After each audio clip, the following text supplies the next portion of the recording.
네, 매일매일 각 분야 전문가들과 함께 생활 속 다양한 궁금증 해결해 보겠습니다. 지난달 31일부터 시행되고 있는 주택임대차 보호법, 이제 가을이면 이사철이라고 하는데 임대인과 임차인의 혼란이 계속되면서 정부에서는 상담소를 열고 관련 내용을 담은 해설서를 배포하기도 했는데요. 자, 오늘은 이 헷갈리는 임대차 보호법에 대해 자세히 살펴보겠습니다. 방송 들으시면서 곧 이사 가야 하는데 우리 집도 적용이 되는 건지, 집주인과 어떻게 조절해야 하는 건지, 새로 시행된 임대차 보호법은 물론 부동산 관련 궁금한 점이 있는 분들 단문 50원, 장문 100원의 정보 이용료가 있는 샵 0945번으로 문자 보내주시길 바랍니다. 애플리케이션으로도 질문 받고 있으니까요. 상담 들어오는 대로 답변 도와드리겠습니다. 자, 그럼 함께 말씀 나눌 분 모셔보죠. 동국대 법무대학원 고준석 겸임교수와 함께합니다. 안녕하세요. 네, 안녕하십니까. 예, 오랜만에 뵙네요. 네, 예, 한 달 반 정도 된 것 같습니다. 그렇습니다. 네. 그때보다 코로나19가 더 심해져서 네, 혹시 어떻게 좀 지내고 계십니까? 그 외부 활동은 가급적이면 지금 줄이고 있고요. 예, 예. 네, 집에서 조용히. 집콕하고 계십니다. 네, 예. 너무 지금 부동산 정책 때문에 헷갈려서 단도직입적으로 한번 여쭤보겠습니다. 네. 부동산 시장 현 상황이 좀 궁금한데 사야 됩니까? 팔아야 됩니까? 관망해야 됩니까? 이게 이제 단답형으로 답변 드리기는 그렇고요. 예, 예. 무주택자인 경우에는 작은 계획이 굉장히 중요하고요. 예. 작은 계획이 서 있는 무주택자라고 하면은 언제라도 내 집 마련을 해야 되니까 예. 내 집 마련에 나서는 게 좋을 것 같고요. 그렇지 않고 투자에 나선다, 이거는 조금 지금 상황에서는 아닌 것 같습니다. 그래서 지금 거래세, 취득세뿐만 아니라 양도세, 또 보유세도 상당 부분 상향 조정되어 있는 상태거든요. 예, 예. 그래서 이제 이런 것들을 전부 감안하면은 과연 지금 투자하는 게 맞는가, 이런 거를 면밀히 따져보고 투자해야 될 것 같습니다. 예, 네. 알겠습니다. 자, 7월 31일부터 주택임대차 보호법이 시행이 됐습니다. 우선 어떤 내용을 담고 있습니까? 네.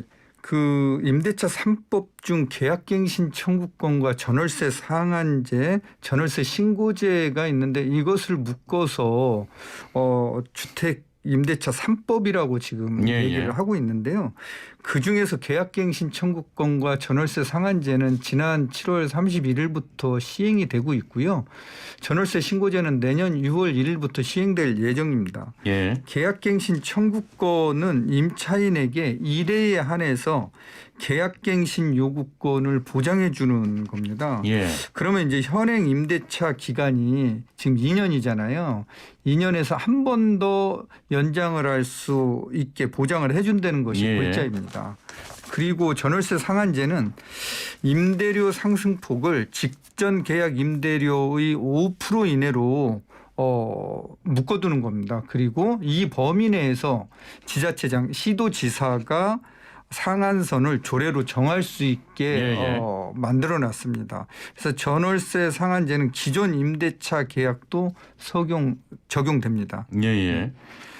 지금 계약갱신 청구권과 임대차 상한제 말씀하셨는데 일단 임대차 상한제 말씀 나온 김에 이야기 나온 김에 2348번님께서 이번 임대차 3법에 임대료를 0.5%까지만 인상하도록 돼 있는 것으로 알고 있는데 오전에 텔레비전 보니까 그것도 임차인의 동의가 있어야 된 것으로 법이 통과됐다고 하니까 도대체 어떤 게 정답인지 모르겠습니다. 좀 풀어주세요 하셨거든요. 네, 맞습니다. 그래서 전월세 상한제가 5% 상한선을 정해놓고는 있지만 임대인과 임차인 간에 이게 이제 합의가 돼야 되는데 만약 여기서 임차인이 나는 못 올려주겠다 거절하면은 올릴 수는 없고 요구권은 들어줘야 됩니다. 그게 의무사항이 아니기 때문에 그렇습니다.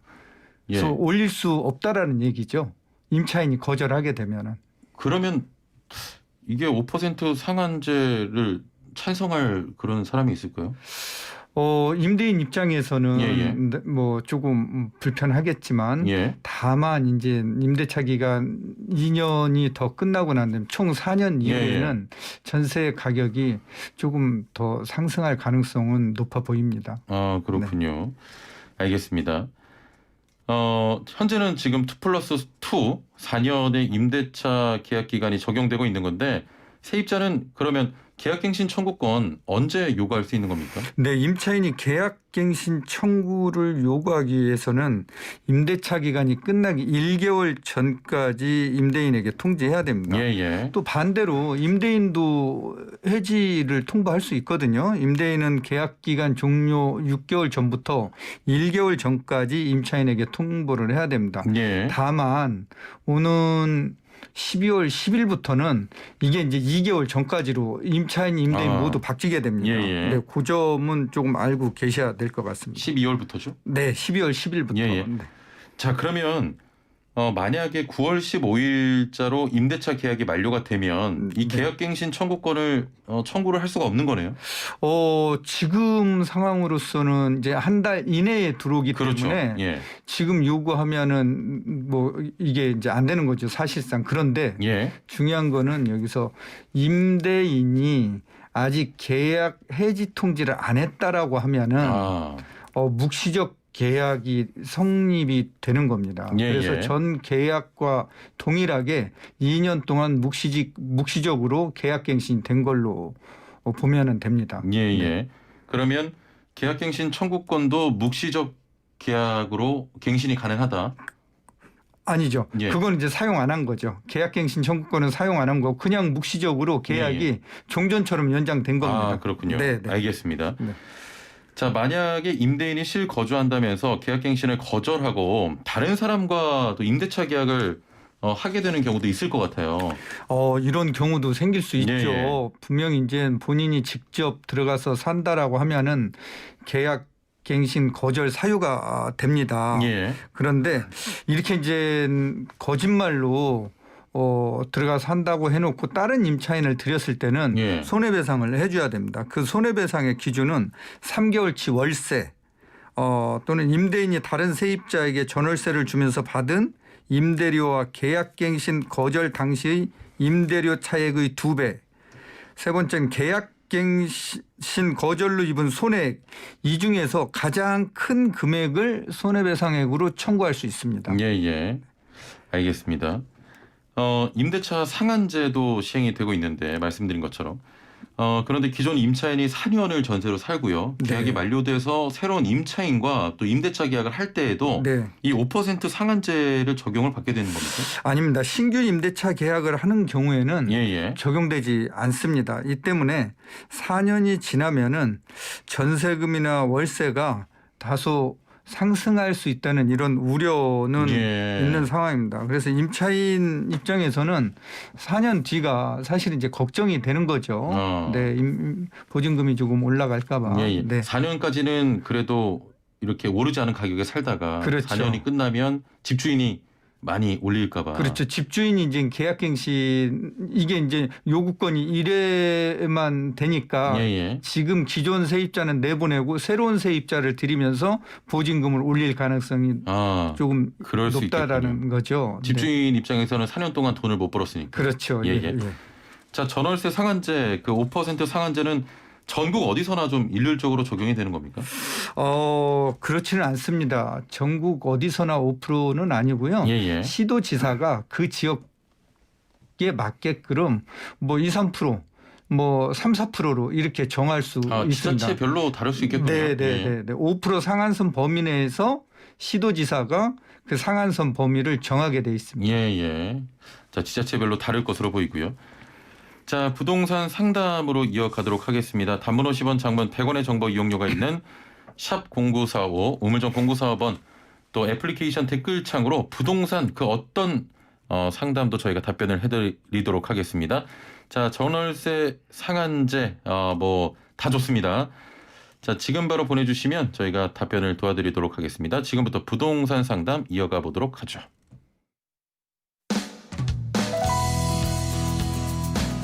슬기로운 라디오 생활 2부에서는 건강, 세금, 자동차, 부동산, 노동 분쟁까지 생활 속 궁금증과 상식들을 속 시원하게 풀어보는 상담실이 마련됩니다. 상담이 필요하신 분은 유료 문자 샵 0945, 우물정 0945번이나 YTN 라디오 전용 애플리케이션 예스 채팅창을 통해 참여하실 수 있습니다.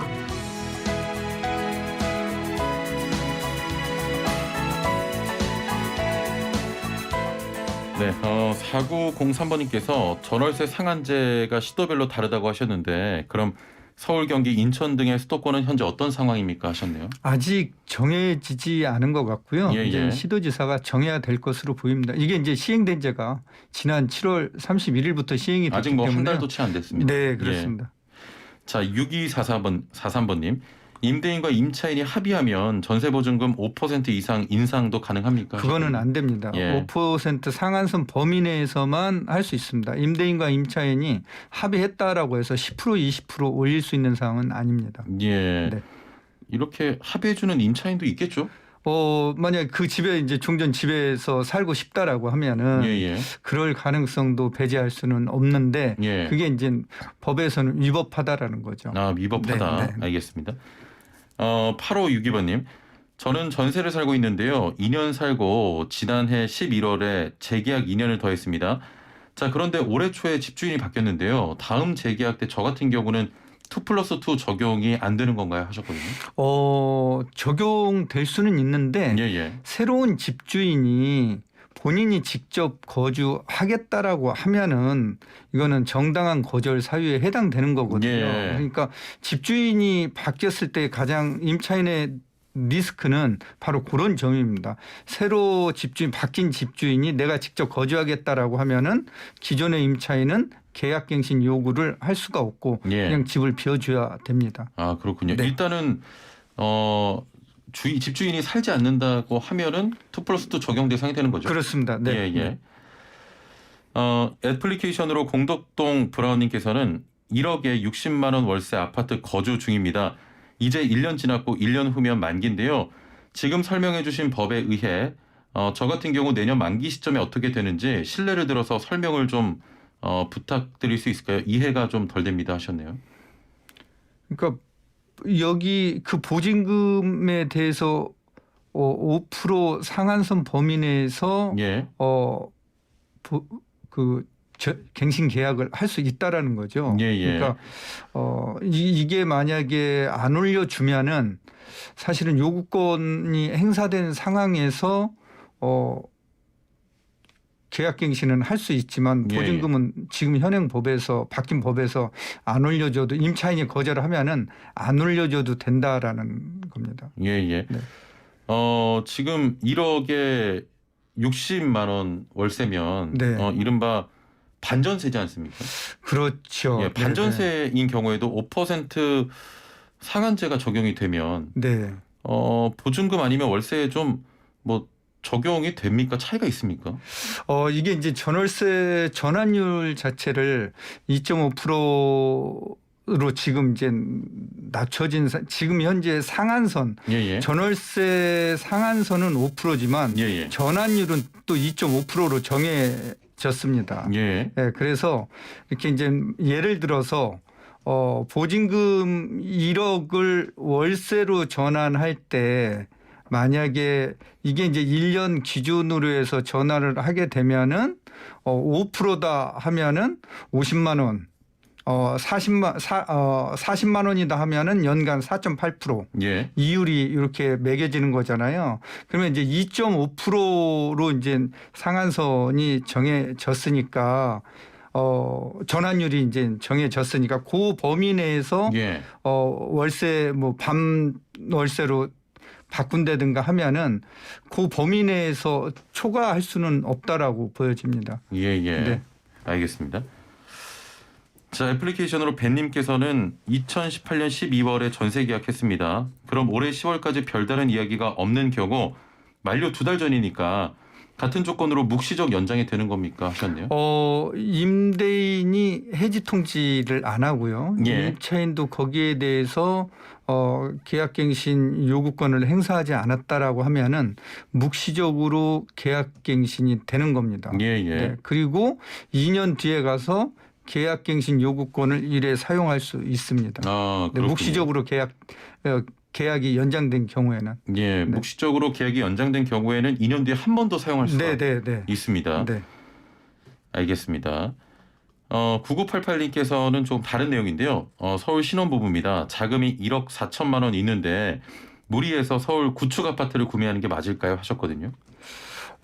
자금 계획에 맞춰서 내 집 마련을 하는 게 예. 맞아 보이고요. 자금보다도 뭐 굉장히 초과해서 내 집 마련을 하게 되면은 예. 주거 비용 증가가 돼서 좀 가정 경제에 조금 위협을 좀 느낄 수도 있으니까 자금 계획, 자기 경제 실정에 맞게끔 내 집 마련 또는 전세를 구하는 게 좋을 것 같습니다. 예. 네. 자, 3180번님, 올해 11월이면 임대차 기간이 끝나는데 전셋집에는 4년 동안 살게 됩니다. 이런 경우에도 계약갱신 요구를 또 할 수가 있나요? 하셨네요. 네, 그렇습니다. 기존에 그 전셋집에 뭐 5년을 살든 6년을 살든 10년을 살았던 일회에 한해서는 계약갱신 요구권을 행사할 수 있다라는 뜻입니다. 예. 네. 알겠습니다. 이런 분들도 있을 것 같아요. 9302번님. 집을 살 때 잔금이 부족해서 전세를 줬다가 올해 연말이면 계약이 만료가 되는데요. 계약이 끝나면 저희가 들어가서 살 예정입니다. 자, 그런데 세입자가 계약갱신을 해달라고 해서요. 거절하고 저희가 들어가서 살 수 있는 건가요? 하셨는데 네. 거주 목적이면 뭐 거주 목적이면은 계약갱신 사유가 되고요. 그다음에 이제 그 사유가 몇 개가 있는데 그 임차인이 차임 월세를 2번 정도 또 안 낸 경우, 임차인이 거짓 또는 부정한 방법으로 임차한 경우, 합의에 의해서 임차인에게 상당한 보상을 제공한 경우에도 마찬가지로 계약갱신을 거절할 수 있는 거고요. 임차인이 동의 없이 주택을 전대한 경우, 또 전세를 놓은 경우, 네, 이런 경우에도 계약갱신 거절 사유가 되고요. 주택을 파손하거나 과실로 뭐 이렇게 주택을 조금 훼손한 경우에도 거절 사유가 됩니다. 또 철거나 재건축 계획을 고지하고 그 계획에 따라서 하는 경우, 그다음에 안전사고 우려가 있는 경우, 그다음에 재건축이 이루어지는 경우 등은 거절 사유에 해당됩니다. 알겠습니다. 네. 자, 오늘 말씀 여기까지 듣겠습니다. 감사합니다. 네, 감사합니다. 네, 지금까지 동국대 법무대학원 고준석 겸임교수와 함께했습니다.